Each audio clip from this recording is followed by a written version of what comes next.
Today on Car Traction, I will fast track you through the history of one of the most iconic, successful and desirable classic sports cars of all time, which of course, as you've probably already figured out, has to be the Shelby Cobra, or the AC Cobra.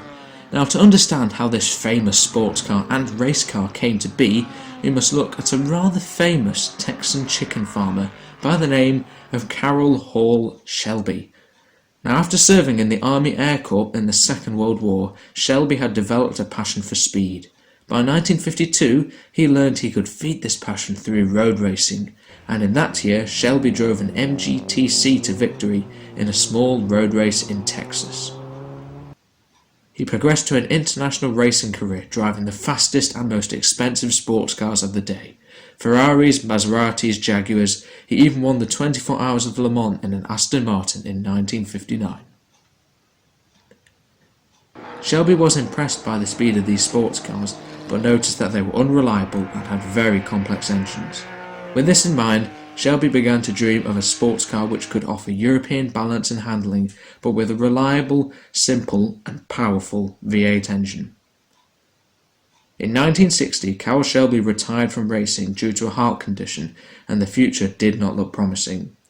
However, in 1961, he got the news that AC Cars from England would stop production of their AC Ace model, as the dated Bristol 6-cylinder engines were no longer available. Shelby saw potential in the small British sports cars and soon contacted AC Cars, who sent Shelby and a small team of mechanics an engineless body to his shop in California for modification. Shelby proposed his sports car idea to the Ford Motor Company, who were keen to challenge the Chevrolet Corvettes, and they sent Shelby and his team a Ford 260 cubic inch V8 engine to put in the AC car.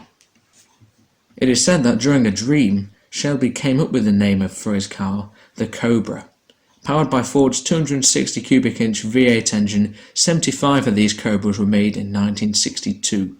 And in May 1963, the first Shelby Cobra to be fitted with Ford's 289 cubic inch V8 engine was born, mated to a 4-speed manual gearbox. With its lightweight aluminium body, small dimensions and brute V8 power, the new Shelby Cobra did extremely well in competition all around the world, costing customers roughly $6,000, which was a fraction of the price of its more complex European rivals. However, Shelby knew the Cobra had more potential, and by 1965, the Shelby Cobra sported a monstrous Ford big block V8 engine of 7 litres or 427 cubic inches, producing an insane 450 brake horsepower.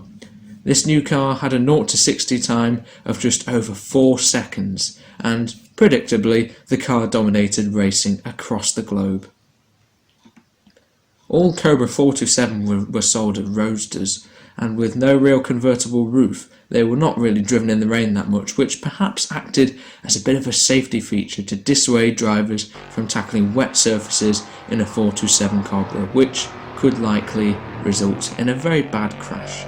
The 427 Cobra was made from 1965 to 1967, with only 348 copies being produced. These original cars are extremely rare today, as their brute power saw many destroyed in crashes, and many of their drivers tried to tackle wet roads in them. And today, the average price of an original Shelby Cobra is around £1.7 million, which is over $2 million US. However, you now may be wondering, how is it possible that you saw what appeared to be an original Shelby Cobra, and you searched up the registration and found that the car appears to date from 1997, 30 years after they were allegedly produced?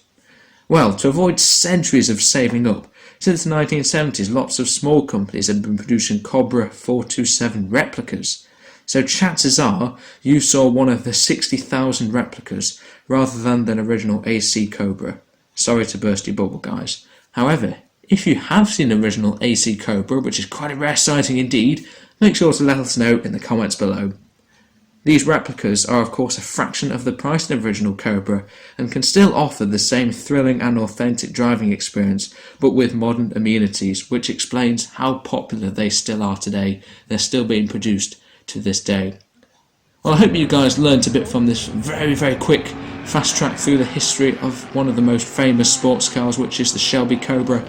Let me know if you have an original Cobra, which is pretty unlikely, but if you do have one tucked away in your garage, please make sure to give me a comment below. But also, if you have a enthusiasm for any of the replica cars, or even have a replica AC or Shelby Cobra, or even if you just like them as much as I do, please do let me know in the comments below. Make sure to subscribe, as I'm sure many more Cobras will be appearing in my videos, be it car reviews like this one, or walking around classic car shows in my more typical videos. And of course, there's probably just under 200 previous automotive videos already uploaded on the Car Traction YouTube channel, and I'm sure quite a few Cobras appear in those, as they're very popular at classic car shows. But now I'm going to say goodbye and thanks for watching.